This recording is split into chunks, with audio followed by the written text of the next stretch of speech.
Hey there, what's up? In this video, I'll give you a quick guide on how you can use Odoo accounting software.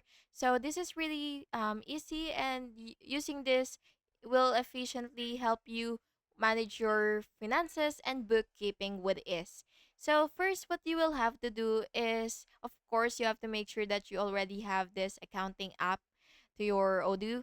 And then what you will do is set up your chart of accounts, and then you will just have to go to your configuration, and then you will just have to again click chart of accounts and choose your country template. And after that, you will connect your bank accounts and go to bank, and then click add the bank account and follow the prompts to sync. And then you will just have to create invoices, and so it should be something like this. And then you will just have to click customers, create invoices, and you will just fill out all the fields and then click validate.